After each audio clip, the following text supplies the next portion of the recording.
Did that do it right? I got a clap on my end. I'm got a assuming you clap guys here, got I claps on think your so. end. Yep. Okay, Yeah, cool. no, it's just about being able to line it up. It's kind of funny because like it is just basically lining up for the person editing. But Blind, when he's been doing the one-on-ones, they don't worry about that. And they're Yeah. like, oh, it's just simple. You've just got to time the question and answer. And then I'm going through going, okay, is there a pause after this answer? Is there, you know? And it takes me like 5 minutes when it's just a clap would be a straight line. It's true. It's easy.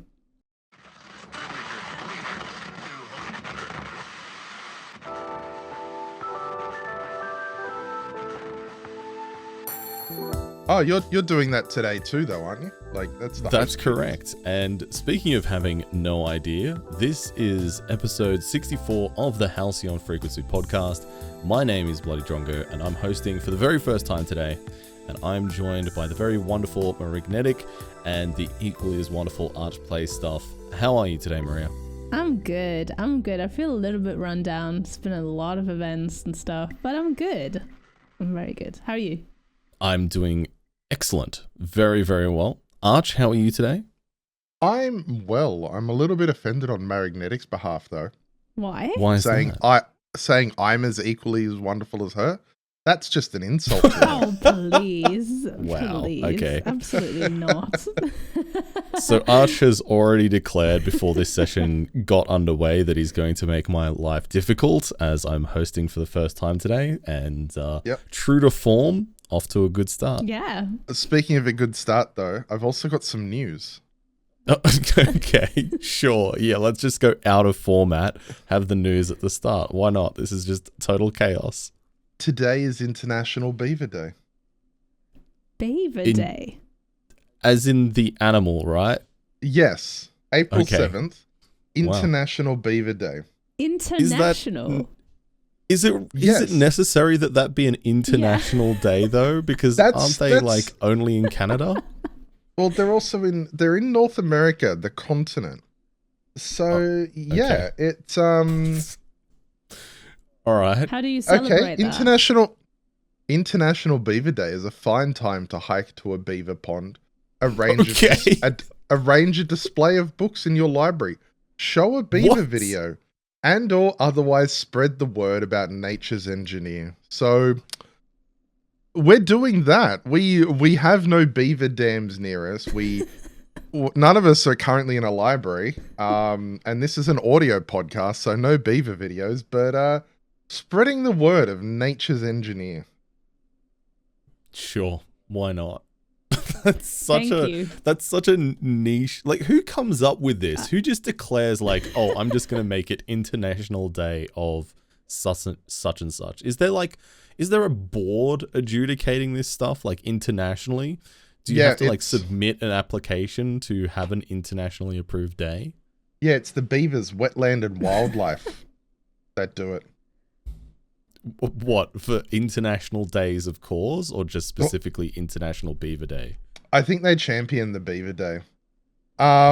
Makes sense. But I think the reason is, and this is where I'm gonna, because beavers are in Canada and the United States, you wind up with a scenario in which they're kind of like it can't be just National Beaver Day because Canada or the US, there's an international border that must be breached. It's like how if you commit a crime and go to another state, it becomes a federal crime, you know?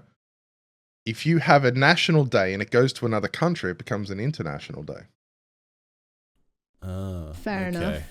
Couldn't they just have like a continent day? Ooh. North America Beaver Day? I don't think they can. I don't think I have any. I don't have anything against beavers or Canada or America in this circumstance, but it just feels like overkill to give beavers a whole day. Like, come International days are proposed to the UN General Assembly by member states. Oh my God. The General Assembly then decides by consensus whether to adopt the resolution establishing the particular day. I want to have a banana day. That is so much. Yeah. International Banana Day. Wow. That's Actually, surely that has to be a thing. That must be a right? thing. It has to be. Let me have a check. No, there's a National Banana Day. Apparently the UN just went no. Oh, okay, fine. Wow. We can have an International Beaver Day because beavers go across borders, but when it comes to bananas, that is a strictly national affair. Listen, I don't make the rules, the UN does. Well, I guess we have to speak to This is someone. a farce. If anyone listening from this works at the UN, Yeah. have them call Drongo. He'll have an earful for them.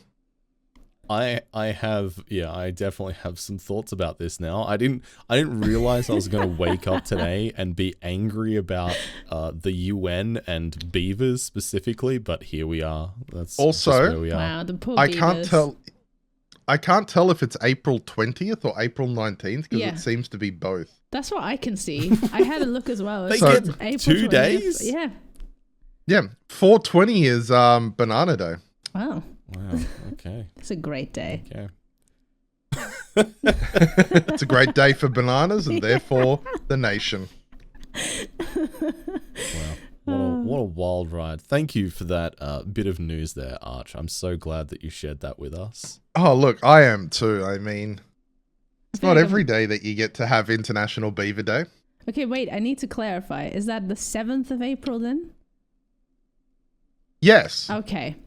So tomorrow, So when I go to I- start Something for you to look forward to. Maria. Yeah, I can tell I- everyone about the beavers.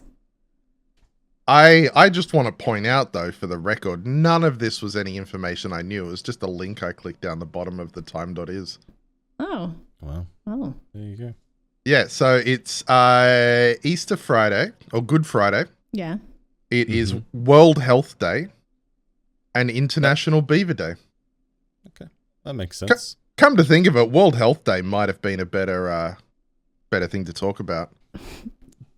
Well, I don't know. Depends on whether you like content or... Yeah. We're going to Now, talk about something Maria- serious or not, you know? Exactly, yeah. Now, Maria, I know you mentioned at the start that you've been doing lots of events recently. I actually was hoping that we would get to talk about some of that because I have, as always, been enjoying your escapades on Twitter and stuff like that. What has been a standout moment for you recently? Oh.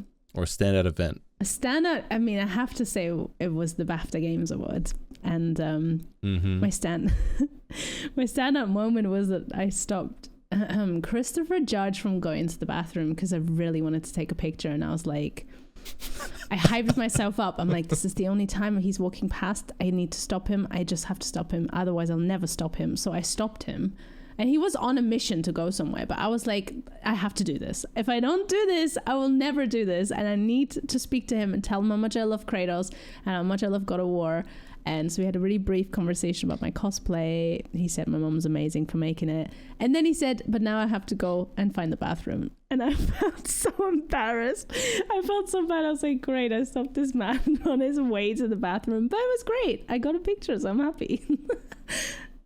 I'm just so glad that you have another Maria Encounters famous person story. Like, I feel like these are becoming a pretty standard thing for you now. Oh my God, it's so embarrassing. I was so embarrassed, but I'm very happy at the same time. I have a quick question. Mm-hmm.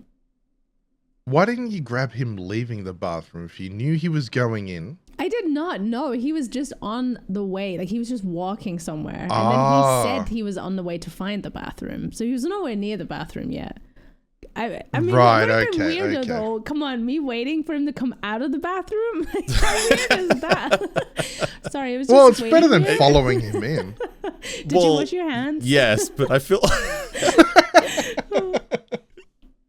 I feel like it would definitely be like one of those like pro moves, like those people that serially or like religiously go out of their way to get celebrity signatures. Oh, yeah. Like waiting outside the bathroom to just see who like trawls through there sounds like something they would do. Oh, yeah, definitely. And I don't personally want to be that person. No. But yeah, that was one of the standout things that I obviously will not forget anytime soon. Very, very fun. Yeah, it looked amazing. I have said previously how much I am just completely envious of your access to all of the cool events and stuff that happen over in the UK and in the London area and stuff like that. Because there's a lot that goes on, and you're off to the a Star Wars convention, Star Wars celebration this weekend. I'm very excited. Nice. It's usually only in America, but there was one in 2016 that was in London, which I went to with my mum. We were both in cosplay. It was wonderful. My mum was Leia, I was Rey. It was really cute. Oh my god! Yeah, it was so much fun. She was so up for it. It was so adorable. Like I said, "Do you want to come to the convention?" Because I didn't really have anyone to go with at the time, and she's like, "Yes, I'll come and visit you." But she's not coming this year, sadly. It's been a lot more expensive and a lot more popular this year. I don't know why, to be honest. I don't know if it's because of all the films that have come out and the series and whatnot. But yeah, it's not been in London since 2016, so it's very exciting. Wow, that's amazing. I love that your mum is just like so down for, supporting all of the stuff that you do. It's so wholesome, like making your Kratos cosplay and going to that event dressed up as Leia. That's so good. Honestly, I love her for that. It's so sweet. It's just so nice. It's a nice bonding moment, like spending time with her like that. Absolutely. And Arch, what have you been up to recently? Do you have any famous stories, famous encounters with people? Well, I was gonna just say to you for a moment, don't worry. One day you'll meet Nolsey at the pub, and you'll have a story of your own. I have unironically, living in a regional area, I have unironically met Nolsey at the pub. Like, it just happens. In fact, he actually got kicked out of a pub that I was at one time. Oh my god. So just for Maria's benefit as well, or any international listeners here, in Australia we have what was it called? It was Australian Idol. Australian Idol. Yeah, that one. There was, I think it was either the first or second season, there was two very prolific singers that got to the final round, and they were Guy Sebastian and Shannon Knoll, or Nolsey. And Nolsey's like a real bogan lad sort of character, and he's renowned for just hanging out at local pubs in the country, just causing absolute shenanigans and chaos. So I don't have any recent stories of famous people I've met, but I do have a story of a famous person. Okay. This is not very recent. I was in fact like 3 years old. Who here knows John English? No one? Wasn't he the fictional character that's like the parody of James Bond? Oh no, that's Johnny English. Yeah, sorry. That's who I was thinking of, so I don't know who John English is now. John English was a singer, writer, musician, and actor. He was basically quite big on the Australian and UK theatre scene, like musical theatre. Oh. And okay. like he actually has a Wikipedia page that is significantly long, and he has won various awards of Entertainer in the Year, Male Vocal Entertainer of the Year. Wow. But yeah, he's even won an ARIA. Wow. That's an Australian, like the Australian Grammys, basically. Okay. So he lived in the same suburb as us. And Mum knew him and they were quite good friends. And one time they met at the supermarket and they were talking. And there was at the dog food section, and I pulled out a can of dog food, and another fell and landed on his toe and broke it. Oh my god. Like I said, I was 3. It wasn't like, last week I broke someone's toe. But no, that happened. That's like my celebrity I mean, I'm probably sure that I've met other famous people since then, but for some reason, that was the one that came to mind. No, that's fair. I like that you had the audacity to be like, well, Maria, don't you think that you should have waited for Chris Judge to come out of the bathroom first before getting a picture with him? When you're just out here breaking celebrities' toes. Like, that's pretty audacious. Literally. Slaying foes, breaking toes. Oh my god. Well, they always remember Are we you. allowed to talk about your other famous encounter, or at least the famous encounter that I particularly remember, Maria? Wait, which one? With a certain Minecraft YouTuber. Oh yeah, we can talk about that, yeah. I like the hesitation of which one. Like, there's some you cannot talk about. No, there is. I don't know what my brain was doing, but no, we can talk about that, yeah. Just Maria over here, just like, brushing shoulders with all of the, the pop culture elite. Yeah. Just like, oh, which story are we one? talking about now? Yeah, exactly. There's so many. Let me get this book out. No, we can talk about that. Such a blur. Exactly. So you were at, was this a TwitchCon? No, this was for, it wasn't like a premiere. It was like a screening that Sony put on for Spider-Man Homecoming. No Way Home, sorry, Spider-Man No Way Home, that one. So they put on like a little screening and they invite some people to it. It's really nice, just like a smaller cinema, snacks and stuff. But anyway, so they had like a little photo board, like where you could just take pictures.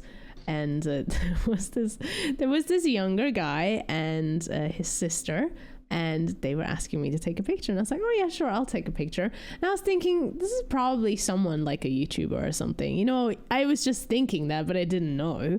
And since I was there by myself, I was like, oh, can you also take a picture of me?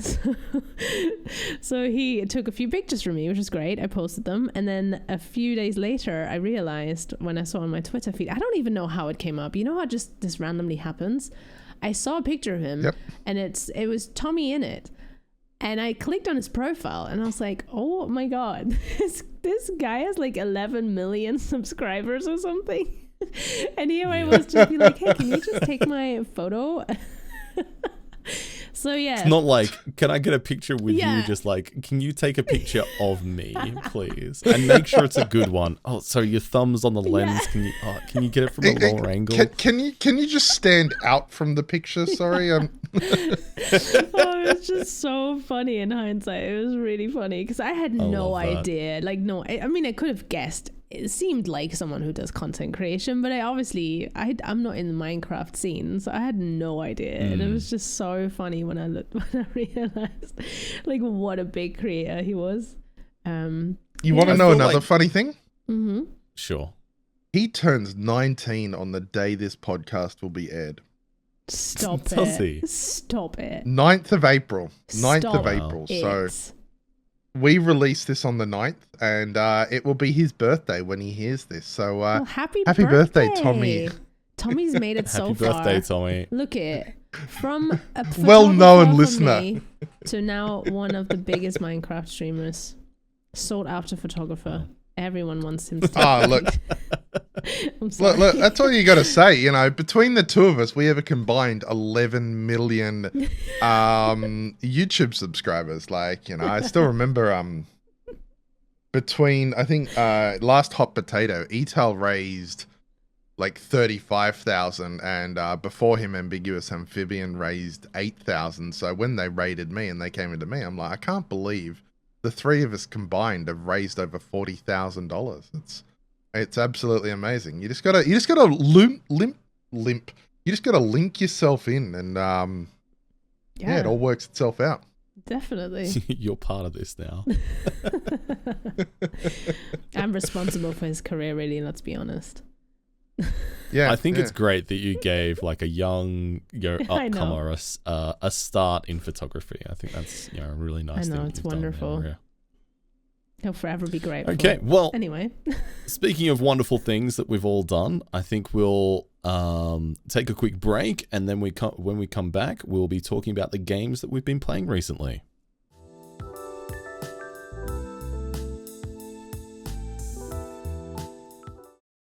Okay, welcome back, everyone. You are listening to episode 64 of the Halcyon Frequency podcast. I'm joined by Maria and Arch right now. And Arch, you have been playing a game by the name of Sunhaven. Yes, I'm wooing a cat girl. Woo? No. She says nya in this one. Okay. So Sunhaven, for those who don't know it, is... I get a lot of people coming in going, oh my god, this is just like Stardew Valley. It's more as if someone played Stardew Valley and went, I want to mix this with an RPG. It's got various races, it's got magic, it's got skill systems, but it's still at its core a farming town, slice of lifestyle game. There is more combat and stuff and a whole bunch of various things, but it's just a really well done and cozy farming game that has a little bit more sense of character progression than Stardew Valley does. The various people of the town are all, there's slightly magic elements. There's a witch, there's a mage, and there is an Amari. And Amari is just simply the term for an animal person. I think we've seen bunny Amaris, dog Amaris, and cat Amaris. The aforementioned cat girl. Oh, Kitty. yes. So, it's really fun. I played it last year, May last year, when it was recommended to me by FG. And it was so clunky that I literally couldn't play it. I was like, this is the worst. And I did it all and was like, I don't want to do any more of this. It doesn't feel well. And so I left it at that. And then I saw FG playing it later and she was like, oh, you'd really love this game. And I'm like, I know, I did last time you recommended it. And I decided to go back and check it.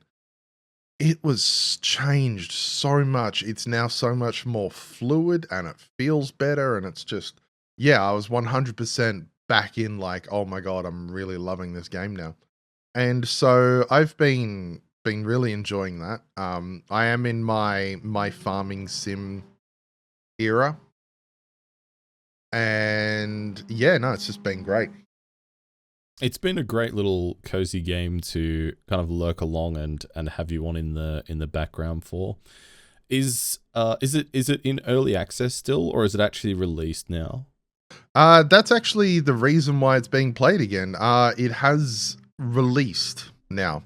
Nice. It was in early access when I played, but it hit 1.0 release as of recently, and so that's why there's a bit of a resurgence with it and all of that. I think there's still more they want to add or want to do, but we'll see how that comes along. It's a really nice blend of skills, magic, and farming, but it also like weaves in this nice story too, and the pixel graphics are just absolutely beautiful. Nice. And I guess speaking of pixel graphics, wow, what a segue. There has been a recent remake that has been making waves, yes. And I suppose it's not actually technically pixel graphics. Although explain yourself. Look, I'm grasping at straws here. I had a really good segue, and then I forgot what it was, and then I panicked. So listen, it's fine. I'm doing We take my best it. here. We take it. But tell us about Resident Evil 4 Remake, Maria. The famous pixel game. Resident 4, yeah. It's old. It's got pixels. To be fair, the original, I've only played the original literally last year, I think in October, and it's clunky at times, There are some moments where I was like, oh my God, there's a lot of like button mashing and like quick time events, but like with really annoying button mashing. There's the minecart section in the original, I got so angry. Because I played it on keyboard and mouse, which was probably a really bad idea because it obviously wasn't made for that. But even with controller, it was pretty difficult to press those buttons quick enough to not die. So they've very nicely remade this game. This is a really good remake. Like, it's visually so stunning. And Resident Evil 4 is probably one of my favorite Resident Evil games. I've not played all of them, but I've played most of them. And it's just, it looks stunning, so much darker. They've added some really nice new kind of gameplay mechanics like parry and crafting that just makes it feel kind of new, even though you know the game, if that makes sense. And same with like story beats. There's like things that they've slightly changed up a little bit and gave one character a little bit more of a story than in the original. But it really changed it in a nice way. Like, I really enjoyed it so far. I've not finished it yet, but it's been a really great game, honestly. I cannot praise it more. And if anyone hasn't played the original, you'll love this if you like Resident Evil games, survival, horror. So a lot of shooting in this. So in hindsight, I kind of wish I was playing it on PC because my aim on console, I mean, I'm not good at aiming, but it's even worse on console. And a lot of the time you want to have precise aim. It's like... Yeah, because ammo is pretty limited, right? Yeah. So depending on what difficulty you do it at, ammo is limited as is. And if my aim, honestly, half the time I want to cry. I'm like, how many shots I just missed. So in hindsight, I'm like, maybe I should have played it on PC. But anyway, yeah, it's a really great game. If you've played the original, you're definitely going to love this, I think, anyway. People are always a bit like, not sure about remakes and, oh, they're going to mess it up, blah, blah. But this has been an honestly, a really, really, really solid remake. Yeah, it seems to be have been really universally enjoyed and accepted by the community as well. I think I watched our friend Salberry play the original and before the new release came out, and it did look really, really clunky. But then watching both yourself and Sal playing the new version since it's come out, it looks a lot more playable. But I have to also confess that I've never played any Resident Evil games. Like, they're a bit of an enigma to me, but I still smile and watch along even though I'm not quite sure what's going on. Yeah. Do you know what? I always say, especially with Resident Evil, the reason why I actually quite like it is I feel like there is some sort of plot to it, but it's so wild that they can literally do anything they want and it's still kind of be like, oh yeah, that's Resident Evil. It doesn't really, there's like, it can be literally so far-fetched and it's still kind of be like, yeah, I guess that makes sense. Which is why I really like, I don't know if this is in the games, but I've always been a big fan of the Resident Evil movies. I love that even after the world has been taken over and utterly destroyed, there is still a corporate room of people trying to run things. It's like the most... True, yeah. You're just like, why? Sir? Stop that. It's always Umbrella. I have seen, I think, 2 Resident Evil movies, and gun to my head, I could not tell you what any of them were about. Yeah. They were a blur to me, and I think I walked out from both of them just feeling completely mystified and unsure as to what I just witnessed. Yeah, but what kind of person walks out from a movie? Oh, do you mean like you left? Yeah. You mean at the end of the movie. Okay. I meant at the end, yeah. I don't think I've ever walked out of a movie theater. I have fallen asleep during a couple of movies, but I've never walked out. I haven't either, but there was one I was considering it. Oh, okay. I must hear more about this later on. But not walking out is me playing American Truck Simulator, which is a game that has... Listen, I'm doing my best with the segues, all right? It's my first time. This is bullying. A real trial by fire. Hey, I'm being good. This is you being good? Yeah. I know I threatened to not be, but I think I'm being pretty good. Well, okay. Agree to disagree? Yeah, sure. I mean, I just glad that you're not worse. Wow. What are you, my mother? No. Anyway, American Truck Simulator is, as the name suggests, a truck simulator game set in America. And basically you take cargo, various different cargoes from point A to point B in a scaled down version of the US, like the US map, but it tries to make all of the cities and the roads, at least to a certain scale, somewhat accurate and things like that. And for me, as a fairly chaotic person, putting me on the road with a steering wheel, a Twitch chat, and an unwanted disregard for road rules, it has been a really enjoyable time. I know I'm very late to the ATS games or the Euro Truck games, but I've actually really, really enjoyed it, and I've made it now for the past couple of months a sub incentive on my channel to actually play that, because it is just a lot of fun, and chat seems to enjoy critiquing my driving ability. Classic. Yeah. So I have a thing to confess. Mm-hmm. I can't watch you play it. Why is that? Because the first time I watched it was when you were doing it with the snack crate. Okay. I was laughing so hard I was struggling to breathe at one point. I have to avoid those streams for my own sanity. You were... And health. Yeah, you were drinking one of the drinks in the snack crate or something, as you've just totally taken a right turn without a blinker, drove another car off the road, and then like put your drink down, you're just like, and just kept on driving, and you did not even acknowledge that you'd just run a car off the road while taking a swig from like a root beer. It was the most chaotic and just, I loved it.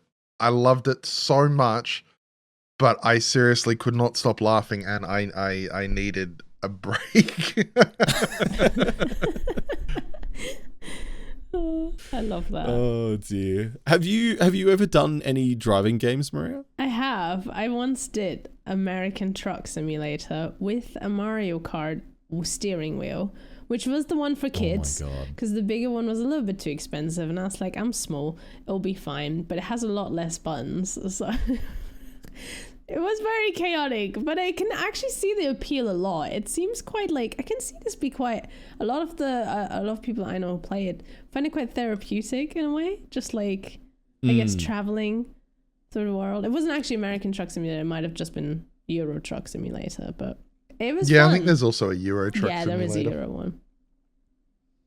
Yeah, I mean, I'm definitely one of those people that finds like actually just driving and, you know, listening to music and kind of getting lost in your own thoughts to be a very kind of relaxing experience. And then I have that troubling thought of when I get to my destination and realize that I don't remember anything that's happened in the last 2 hours. I'm just like, oh God, I hope everybody's okay because I don't remember how I got here. Concerning. It's okay. Yeah, sure. And something less concerning is Maria playing VR games. I think you've played a couple of VR titles recently, correct? I have. I've been playing around with the PlayStation VR 2. One is a horror game that I've played because I love horror and I love getting scared for some reason. And the other is Horizon Call of the Mountain, which that was an outstanding VR title, if I may say. Yeah, right. So I guess with Horizon Call of the Mountain, I actually have no idea what that kind of setting is and how that kind of fits into the other Horizon games. So it's like you're not playing as Aloy in this game. You're playing as Rias, I believe, if I remember this correctly, and It's just like a small, it's not even that short. I think it was like 12ish hours or something. It was pretty intense 12 hours of my life. But the way they've done like the whole scenario, so it's more like, I think some outlets were describing it more as a climbing simulator, which I wouldn't say it is. But yes, the main way that you kind of like traverse through the world of Horizon in this is like climbing upwards. And it's like similar. I feel like I've seen quite a lot of these the scenery in the actual Horizon games, which is really, really nice. They also use a lot of the machines there, and you fight the machines like with your bow and arrow. And it's very intense. Like I think I fought one of the big robots, and my pulse was 140 for like 20 minutes because I was literally like moving left and right and pulling the arrow out from my back, and but it's really well done. Honestly, I've not felt this immersed because like when you walk you have to move your hands, so it's not just like using the sticks, you actually have to physically move to walk. And then obviously the climbing, and there was so many new elements they added for each level that it never felt like boring at some point, the climbing, because there's like a new equipment piece that you got to get to different places. I really enjoyed it. I thought it was super fun, but it's like its own little story, so it doesn't really connect with the games as such, but you do get to meet Aloy, which is really cute. She was very small and I loved it. I love how, like you mentioned there, I love how immersed you get in those VR games. It makes it really, really entertaining. One of the moments that really sticks out in my mind was the fight where you were eating those apples and opening your mouth in IRL to eat them, and just furiously like eating apples whilst trying to shoot your bow at the same time, and it absolutely killed me. It was so entertaining. I honestly laughed so much because I did pretend to eat it when it wasn't stressful. Like when I first saw an apple and you pick it up, you're like, oh, yum, yum, right? But then I was in the fight. I do not know why I opened my mouth. It was so funny. I guess I was just like, well, I gotta eat this apple. I don't know how I thought I was inhaling this apple, but... But yeah, they're very immersive, very, very well done. It's so cool. VR is so cool. If you haven't had a chance to try VR, I highly recommend to. I don't know, it's some convention or whatever, you should definitely try it. It's so cool. Yeah, I feel like maybe a couple of years ago, I still felt like the VR gaming genre had a while to go. But I feel like now, in the last year or so, it's really starting to hit its stride. And it is cool that we're starting to see some larger developments and some more complete titles kind of come together from it as well. Yeah, definitely. I agree. Look, honestly, the biggest thing that I'm seeing as it goes is the technology becoming more affordable. You know, like I remember when the Vive headsets first launched and they were like, you know, over $1,000 here. And they are coming down, especially with things like the PlayStation 1 where it's, you know, all in one and it is specifically tailored for the PlayStation. Because that's another thing. VR is taxing on a PC. And so with all of the different configurations you can have in a PC, the fact that, you know, it's an all-in-one thing in there. And that's what I really like. That's what I like seeing about PlayStation VR is mostly the fact that it is then tied to the entire device. And so everyone knows what they're dealing with rather than a PC getting choppy frames because, you know, your CPU's slower or something else. Yeah, no, I agree. Yeah, I guess it does give the opportunity for a more consistent experience, which is pretty important. Yeah, that's why I always like console games, you know. There's always that PC versus console, and it's like everyone on a console can play the same game at the same specs. Yeah. You know, whereas when you've got a PC, it's all over the field. I mean, Part-Time Triggered has a... Or the YouTube series? The YouTube series where he's doing, can you play with the most common Steam setup? And half the games don't work on the most common setting, like the most common hardware in on Steam, and to me, that's just a sign of how silly it all is. Yeah, I think it is interesting. I guess the more technical aspects, I suppose, of when you're developing a game, making sure it's balanced between what you envisage you want the game to be, but also being technically accessible to as many people as possible, because that's your customer base. You want to have as big a customer base as possible. That's a good point. Speaking of customer bases, Arch and I have been doing a sponsored stream. Your segues. For the past couple of weeks. Your segues make me feel so good. I'm so glad. That's all I'm here for. Is just I'm to like, make at you least feel I don't more pumped up. At least I no longer have the worst segues. If Sui was here right now, she would be going absolutely bananas with the. You call that a segue? I could do something. Oh yeah, better. yeah. And then you're like, fine, then you lead, and then she won't. She's gonna listen to this episode and be like, wow, I was really, really, really dragged into it. Special guest star Sui's. Sui.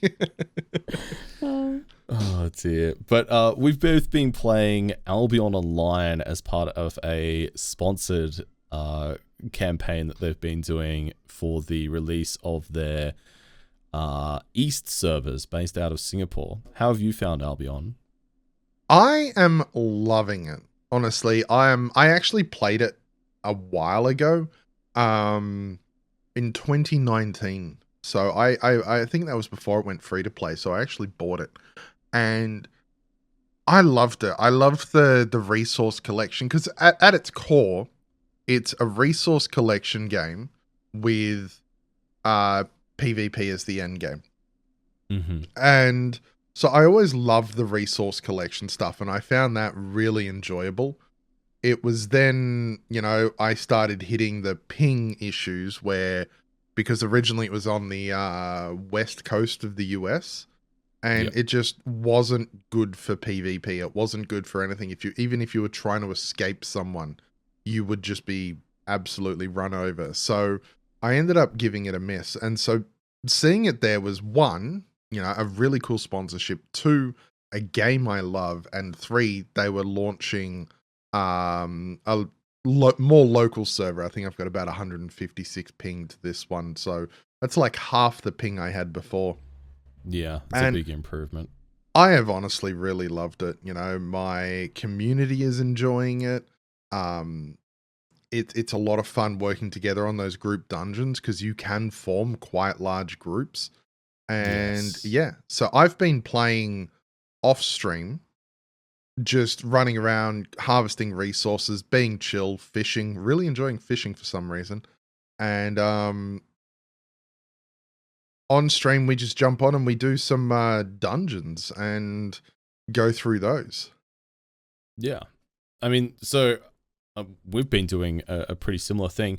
For the context of any listeners, Albion Online is an MMORPG, and it's been a while for a fair few years now, but it has some pretty fun and immersive combat. I think the way it was described to me in Twitch chat, somebody was like, oh, so this is like World of Warcraft mixed with Diablo in a lot of senses, and I think that was a pretty good descriptor according to how it was received. So I have to confess I've not played WoW or Diablo, so I'm not exactly the most qualified to say, but according to other people, they said that was a pretty good descriptor for it.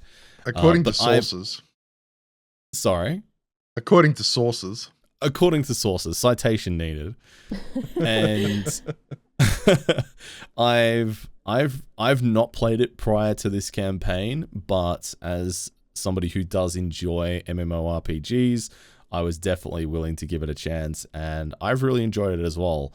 I've really enjoyed the combat, especially has been very, very fun, and I've just enjoyed the collaborative nature of it, especially like doing group dungeons on stream and stuff like that. I also think the skilling system that it has and the leveling system is definitely different from other MMOs that I've played in the past, like Worm or old school RuneScape, which have very linear kind of progressions, whereas the Albion skill tree almost looks a bit like Path of Exile. It kind of spiders out, and it's also not class restricted, which I think is a really, really cool thing for MMOs. It basically, you know, what your play style is and what kind of character you're playing as depends on what gear you're equipped with, which I think is a nice way to not really necessarily lock in people into a particular play style, but allowing them to kind of chop and change depending on what they're feeling like at the time. And I think that's a really good aspect to it. Now, what's your guild name? My guild name is the Guild of the Shoe. Oh, I or love Guild it. of the Shoey, rather, Perfect. of course. But it is not as good as Archer's guild name, which is Raiders of the Lost Arch. Oh my god, which is amazing. 10 out of 10. That is great.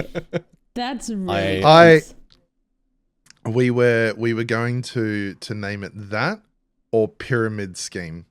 And Pyramid Scheme is because for some reason I decided that I was building a pyramid in Dwarf Fortress. And now every game I play, one of the first questions is, can you build a pyramid in this game? So it was up between the two, but it came down to my choice in the end, and I was like, nah, Raiders of the Lost Arch is where it's at. I think that's a great name. Yeah, it's a really good name. I love it. I'm so proud of it. But the other thing that I want to ask is, when are we going to become allies, Drongo? When are we going to form an alliance? You're kind of putting me on the spot here a little bit. Yeah, you can't say no. No, you can't say no. I mean, you can, but you can, but costs it makes quite a bit of money to make an alliance, doesn't it? We're only halfway through this podcast episode, so if you say no, things are going to get real awkward real fast. Oh, good. That's a threat. Well, my segues can only get better. I've been here, on my best behavior, so no. Yeah, it's I love honestly one of my favorite things is the fact that a party can be up to 20 people, and you can do the group dungeon like that. You know, it's almost like it just is the more the merrier. You never really have to worry about, oh, sorry, we've only got, you know, this much space. It's literally, what's that? You want to come along? Yeah, grab some gear and come along. Yeah, definitely. And the fact that it's very, very easy to involve the community in the streams with stuff like that has been a real highlight for sure. Yep. Okay, well, I think that is all of the games that we had to cover off for this afternoon at least. So we'll take another break, and when we come back, it will be time for the news. I'll see you shortly. Welcome back, everybody. I'm ready. To episode 64 of the Halcyon Frequency podcast. I'm joined by Arch and Maria, and we're going to be discussing the news. And Arch is going to try not to interrupt me as we talk about, I guess, something that is probably pretty close to our heart as all streamers, and that is being shown up by just absolute random gimmick content. As recently, a Walmart demo computer, it was live for over 12 hours and accumulated, at least at one point, over 800 people watching, which is just mind-boggling, as you know, as all content creators strive to do their best to try and build communities and try and get as many viewers as possible. Apparently, all you need to do to get views is to just be a Walmart store. Who knew? Who knew? That was the secret. Damn it. Yeah. And to think, Drongo, you did not need to drink surströmming from a shoe. You could have just found the nearest supermarket, Literally. put your laptop down, and walked out. Amazing. Has anybody actually done that before? Like, just taken a live stream setup and just put it in a random, like, public place? Are you allowed to do that? I don't know. I don't know. I mean, I'm pretty sure. I'm pretty sure, according to Twitch, you need permission of the people and such. Because, I mean, Wubby got done for it because he was live streaming in a restaurant. And he got banned because they were like, oh, you're showing off, you know, without permission. And it turns out he actually had gotten permission and everything. And I'm pretty sure that's why the Walmart video was shut down. Because it was shut down by Twitch banning the account. It wasn't Walmart found it and shut it down. So there are laws or rules, I should say, about the content you produce and all of that. I feel like it's very specific where you're based as well, though. Yeah. Like it depends what you can get away with, too. Yeah. Oh, yeah. And that. Yeah. I guess that is true because there's all kinds of different rules to do with, or laws to do with privacy and stuff like that. Like, I think in America, as long as you're in a public place, you have no reasonable expectation of privacy, therefore you can be, you know, photographed or recorded, and you know you don't need permission from that individual to do so. But see, the more I think about this, I have a very important question. Yeah.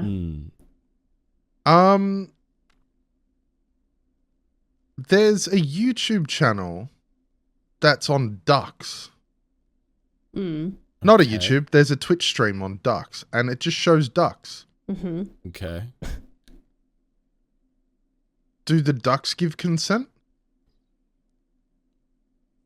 I don't think ducks can give you consent. No. What? See, this is where it gets me. You know, they're like, oh, you can't show people, but apparently you can just show ducks. It's not fair to the ducks. I'm not sure what to do with that line of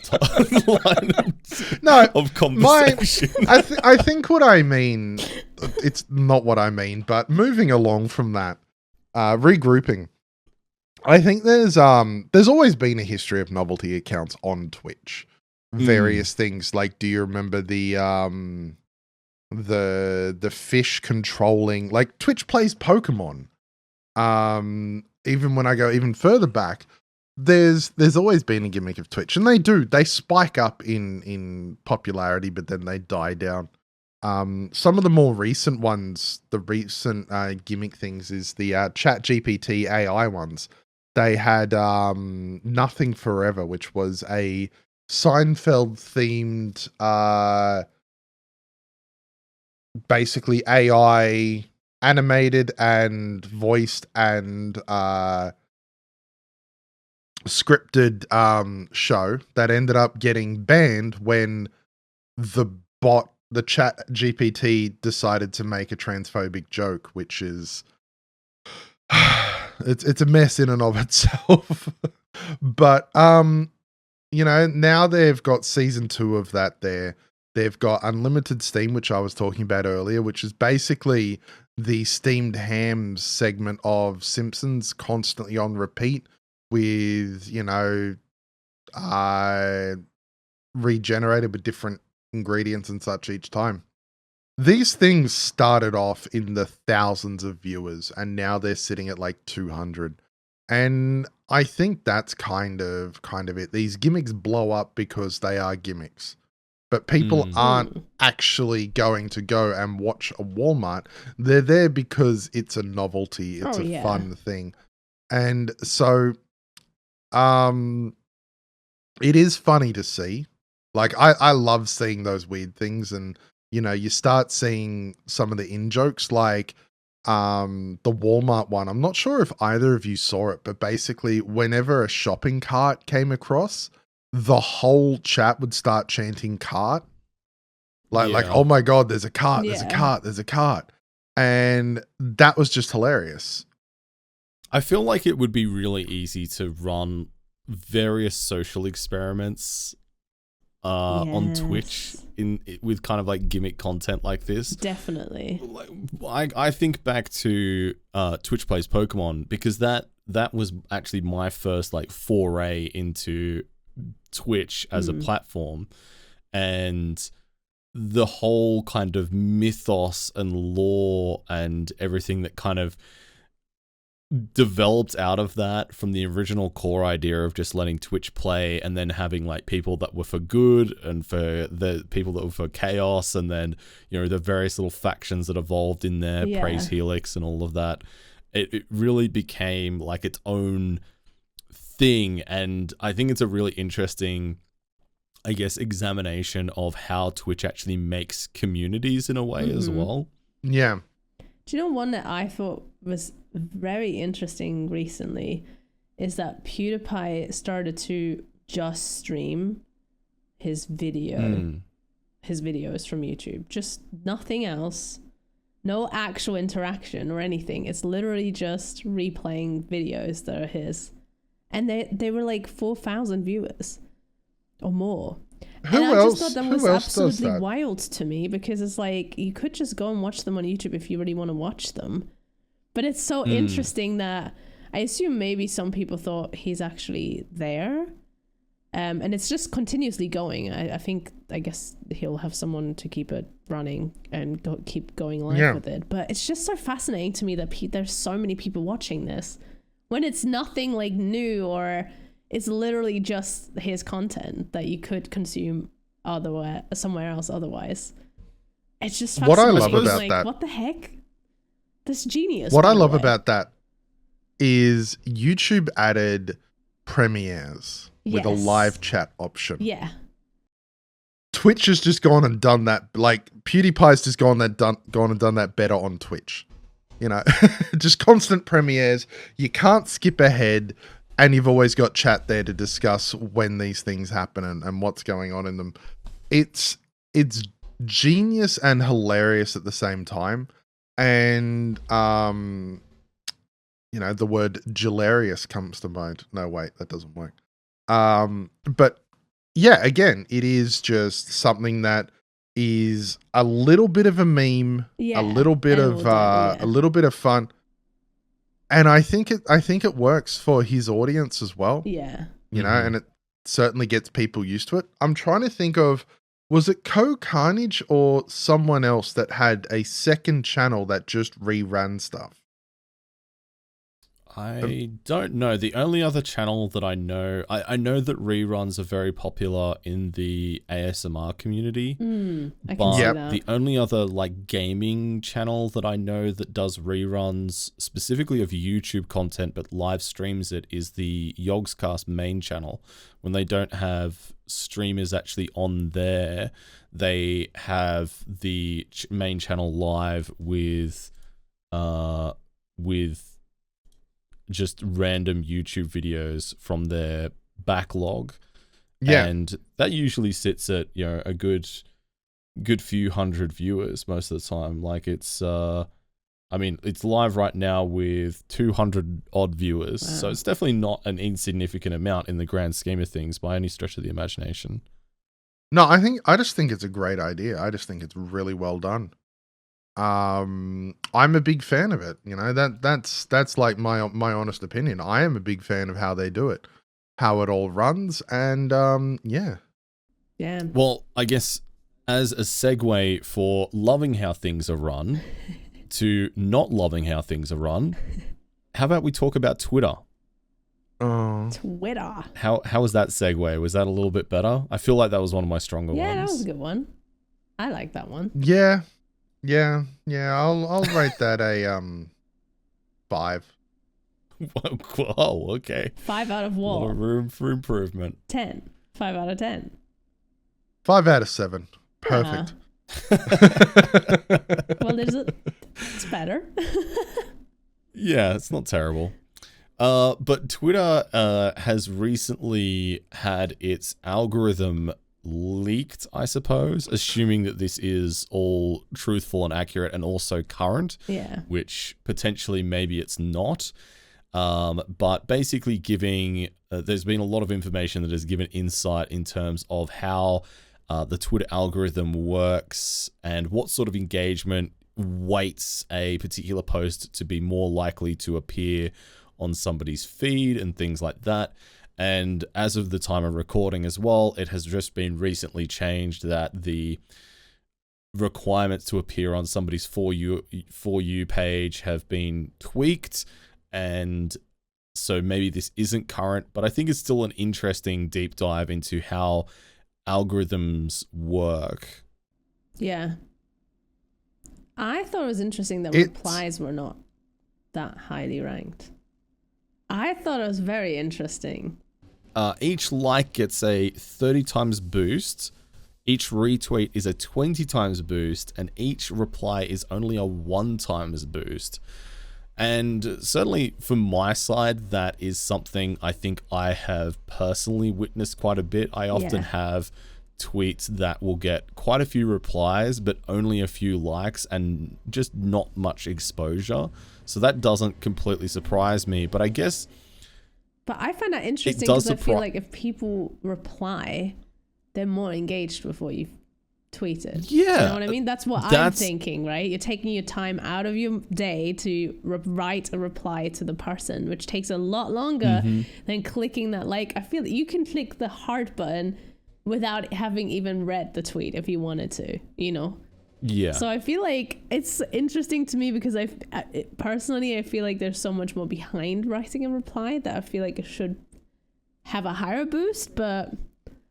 There's various things though. Replying doesn't always necessarily mean endorsement and such. Yeah. And algorithms tend to go, someone you follow liked this, so you may like this. I saw a very similar thing recently when they used part of my footage in Linus Tech Tips, right? I posted it. I got like 5 likes. And then Linus Tech Tips themselves liked it. Mm-hmm. And I got then 120 likes. Yeah. You know, it absolutely blew up in terms of once they'd liked it, all of the other likes came in. And it's because it's like, these people like these things. These may be something that you like too. It's trying to send content that they know others, similar people like. Whereas a reply, you could be a reply on Drongo's thing saying, how dare you suggest that this? And it's not necessarily a positive endorsement, right? Well, sure, but I would also make the point that social media platforms aren't always necessarily interested in what is going to have the most positive interactions. And this is kind of like where I would agree with Maria, where I'm actually surprised that it doesn't have more weight. You want stuff that is going to be more likely to elicit a response more so than a strictly positive response. So I would intuitively expect that a reply would be at least as valuable as a like, but to have a like be worth, for the sake of generating the algorithm, 30 times more than a reply is pretty extreme and surprising to me. Yeah, I agree. Because it's the same with with YouTube when they did have, or they still have the dislike button, but that's still counted towards engagement and would help your video, I guess, get more traction in the algorithm because it was interacted with, right? Whether that was positive or negative didn't matter. So it's like, sure, you can reply and not agree with it or like have a debate about what the person said, but I personally think it's still worth more than just someone like. I feel like you could easily set up bots to just like tweets as well, so I feel like I know you can set bot replies up and whatnot, but I don't know, it's just like just once compared to 30 times is wild. The weighting feels really off. But that's it. I agree with that. I think the weighting feels off, but likes being higher that's in terms of recommending the content to others. Yeah. You know, Yeah. that's that. all it is. It's whether the content is recommended.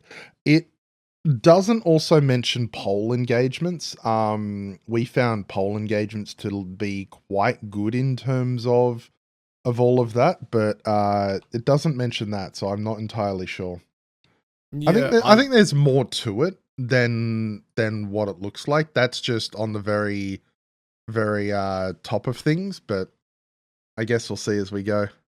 I think poll engagements is pretty high. I recently did a poll that only 10 people liked, but was viewed by nearly 4,000 people and had close to 300 votes in it. People love voting. And that, for context, was pretty extreme. Like that is multiple times as what I would normally expect in terms of my average tweet. Like an average tweet I would expect to get between probably 800 to 1,200 or so on a standard kind of view, and that would be like with, you know, somewhere in the region of about 40 to 50 likes. That would be what I'd expecting. So polls seem to be really high for getting actually generated for people. Yeah, so I think there's more to it, but it's very handy to know as well. The biggest thing is something that I already knew, but, you know, just in case anyone's wondering, images and videos get a boost as well. You know, if you've got something, and of course the old, if you have a link out, that gets penalized severely. That's why myself and quite a lot of other people are now, you know, link in bio for when going live, or just, you know, a reminder that they're on Twitch, because the amount of link clicks are very few, but if you can get some more presence out there, even if it's just, you know, while you're offline, that you've gone live, you know, a little bit of fun, and then there, it seems to work a bit better.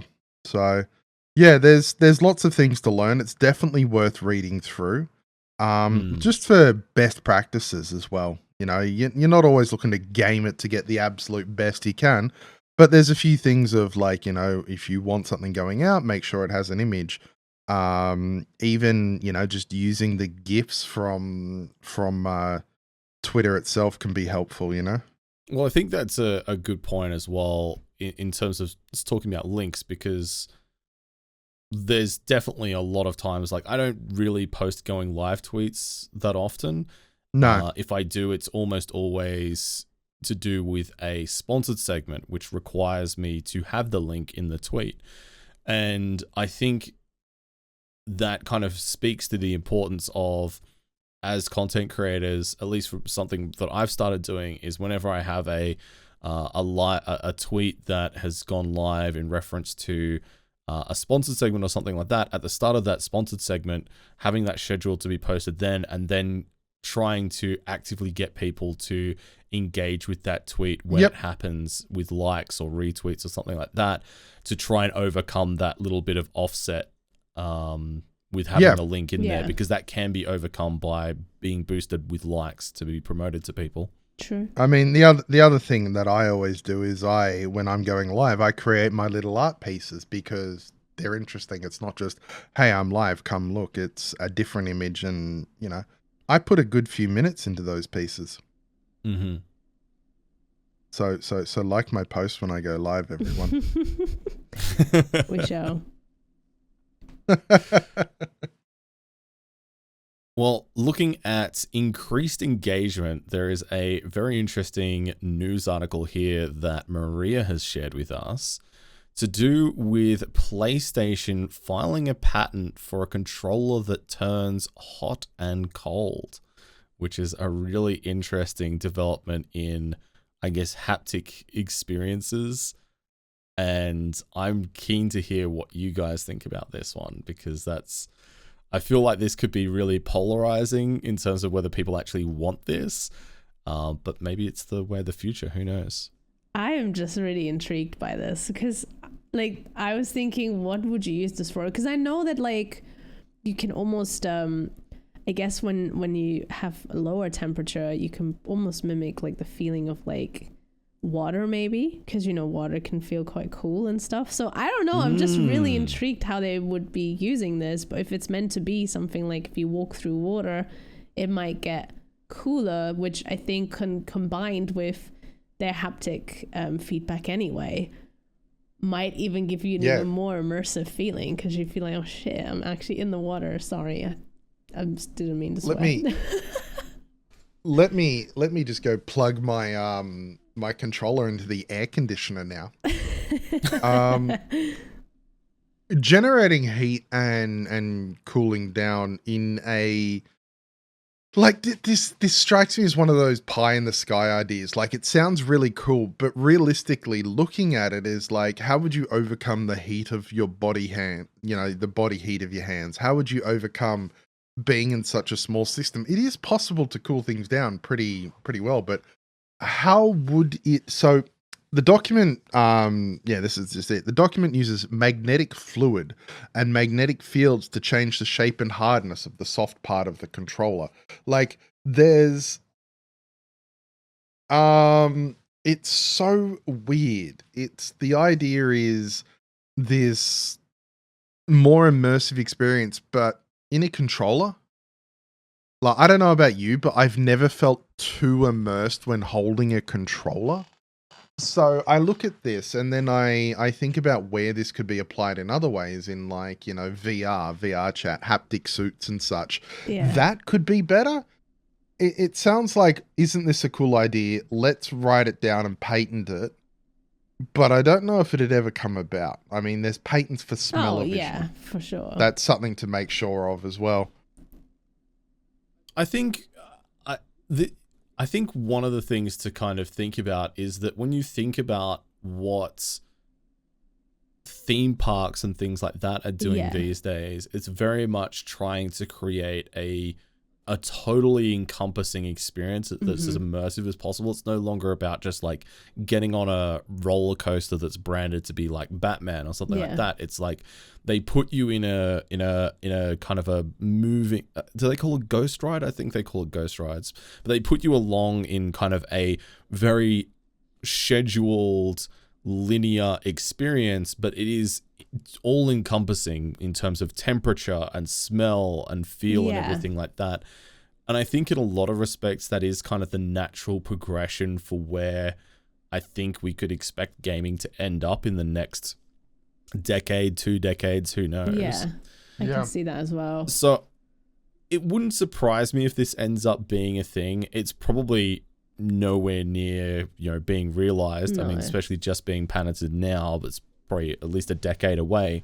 But I think realistically, I don't think it's that preposterous that it would become a thing. And I think when you think about how sensitive things like our hands are, you don't really need a drastic change to happen in terms of temperature or even just like the feel of the controller as well, because there is this pattern also describes kind of like having an elastically deformable sensor component, which could be incorporated in other ways as well. There's very, very subtle things that you can change that would really have a big impact. And I know, Arch, you said that you can't really think about a time where you felt particularly immersed using a controller, but I certainly have. And when I think about, because it's like your link to the game, and I think the best way to kind of test this for yourself and work out how much difference the responsiveness and the messages that the controller gives you that isn't just your inputs is to turn off the feedback, the vibration on your controller and just play, and it feels really weird. It does. It is a totally different experience, and it will definitely weird you out. So I think stuff like this does actually have a place. I agree, because I particularly noticed it when, I mean, I've had obviously particularly DualSense for a while now. And there was a moment where I was like, oh, I don't know if they're using haptic feedback, but the moment I like just for 1 second focused on it again, I noticed every single thing that controller does. And I have turned down my things for the VR controller so I could use it longer. for charge, and then I also turned it down for my actual controllers, and then I missed the feelings of that haptic feedback. It's wild. It's such little subtle things, like walking through grass in Horizon, and there's just this slight, I can't even explain how it feels, but it does feel like I'm walking through grass. Obviously not me as a person, but like, I don't know, it just has that, the way that it rumbles, it has this weird feeling that, okay, yeah.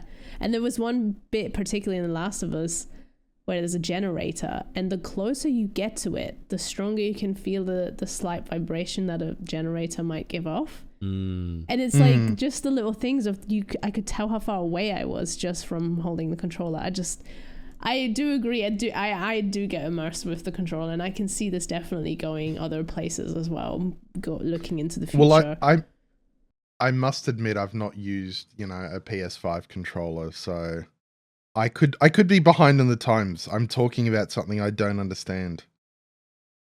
Well, I mean, I have an old Xbox 360 controller that I used for sim racing with F1 2022 and the previous games to that, and certainly for me, like, that was crucial to being able to feel the rumble for when you're losing traction or gaining traction. I didn't actually realize just how accustomed I was to that until I actually got my wheel and I started driving, and I was like a full 2 seconds a lap slower using the wheel just because I didn't have the same, I guess, knowledge basis and immersion with actually having a feel for how to drive the car. Yeah. So even on an older piece of technology, it can still have a massive, massive impact on how you kind of feel in the game and how well you can play it, I guess, in an extent. I also can see a world where you could have a controller set up, like if you're in a colder climate, just to have a passive hand warmer on your controller. Oh my God, yeah. I know I'm certainly somebody, like, in winter, I get cold hands. Yes. I'm just like, man, I wish I had little gloves or something. No, I agree. The amount of times I wish I had, I know there's like weird gimmicky things for like a mouse warmer, like a heater, but I wish the mouse would just be warm, Yeah, exactly. I could see that being a legitimate thing. Definitely. So I feel like there's some potential there. But you know what else has some potential, but this time for outrage, is Monster going after an indie dev for using the word monster, which is a pretty polarizing concept. And notably, it's not the first time that Monster Energy has made such a maneuver. The first time being back in 2020, they went after Ubisoft over the name Gods and Monsters, which then released under the name Immortals Phoenix Rising. So it's definitely got some precedent behind it, but I think it's a really interesting examination of how zealously some companies, especially really big companies, will try to defend their trademark, I suppose. That's wild to me. How can they monster? Like, this is to be so bizarre. Especially Immortals Phoenix Rising is actually a really fun game, by the way. I did not know this, that it was meant to be called something different prior to this. I can't believe that they actually had to change that. What the heck? I'm shocked. What I love, one thing that I really love about this is it specifically says the terms to allow them to use monster in their current game is they have to refrain from calling any other game with the variation of the word monster in it, and also they must agree to never use a green and white logo on a black background for any games. So they're also saying you can't take our color. Like, it is just the most absurd level of overreach. What about Monster Hunter though? Yeah, probably had to agree to them or something. But that's so wild, because that's, if anything, there's the actual word. I don't understand how this is even able to go through anywhere, because it's such a a word you It's use. such a generic term. Exactly. And it's monster energy, if anything. Like, why the word monster itself? That's weird. It just doesn't make any sense how that's even possible. It's super aggressive, and that's what's really strange. I mean, I encountered this with Games Workshop back in the day. They were really, really litigious with their trademark, and it ended up biting them in the butt because it's almost like they throw it out and they expect the people to drop it immediately. The second it was brought and challenged in court, the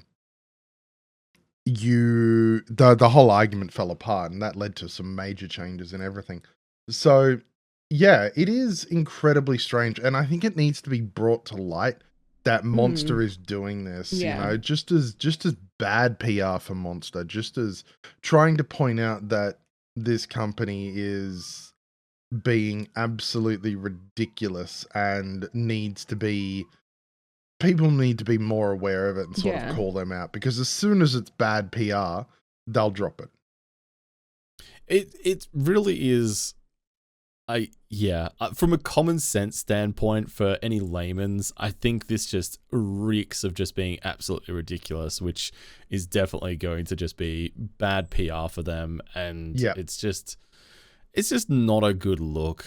I don't think anybody's out there going to be like, oh, this game is called Monster. What was it called? Monsters and Immortals? Dark Deception? Like, there's nothing in there to me that it's like, if it was like Dark Deception, Monster Energy, or something like that, then maybe, I think there's probably a fair argument to be made there. Like, the combination of monster and energy in a title maybe could lead to some kind of confusion. Maybe then there would be like a ground for reasonableness in there. Well, I don't think it's clarified in the article as well, but certainly the idea of certain colors being trademarked, that's like a pretty standard thing and a pretty common thing. Like, when you think about this very specific shade of purple, for example, that Cadbury has, that's a trademark shade. And I wonder whether the quote in the article that we've got here that talks about having a green and white logo, whether that is just green and white in general, or whether that is a very specific type, because I think that then has a very different interpretation of whether I personally would think that's fair. Like, if they want to use the monster green, then I think that's probably fair enough for them to say, no, that's off limits, that's our trademark, that's actually like a legal thing that they've had to register. But if it's just green and white in general, again, that's something that's I wouldn't think that that's fair, and I don't think many people would think that that's fair. You could also look at that from a broader perspective of, I mean, if you've got the word monster in the title, you have the green and white word on a black background. Even if the font's not the same, it would still be monster on that, which I can understand it, because Monster's been pushing into the game sphere for a while. They've, Monster Energy was in Death Stranding. They have been aligned with games. So I can understand. It's not like, it's not like some completely unaffiliated company like Joe's Carpets going after a game saying you've got carpet in the name. It's something that has worked to be integrated with gaming. So I don't think this is a good argument by them. I think it's a little bit sus, a little bit too much, but you can sort of see where they've gotten the idea that it's worth pursuing. Yeah. Well, I think on that note, that will probably be time for us to wrap things up and say goodbye. So, Maria, who are you and where can people find you on the internet? I'm Marignetic, but you can call me Maria, and you can find me literally under that name on all the socials that there is: Twitter, Twitch, YouTube, Instagram, but I stream mainly on Twitch. All sorts of games. I'm a variety streamer. At the moment, I play horror, Resident Evil 4. Yay. And some of the best VR content around. Oh, heck yeah. And Arch, who are you and where can people find you? You don't know anything. You can't find me and you can't prove it. Okay. Is that it? Okay, great. I'm BloodyDrongo, and you can find me on Twitch as BloodyDrongo, but you can also find me on Twitter as @TheBloodyDrongo as well. If you want to get more episodes of this podcast, you can go to halcyonfrequency.com or any podcast platform. And if you can't find it on your podcast platform of choice, let us know and we'll get it there for you with new episodes every Sunday. If you want to talk about this episode, you can join the Halcyon Frequency Discord. And a quick thank you to Peterpool and Paul Miles for the music that you're hearing in this podcast right now. And this has been Halcyon Frequency. Don't touch that dial. Signing off.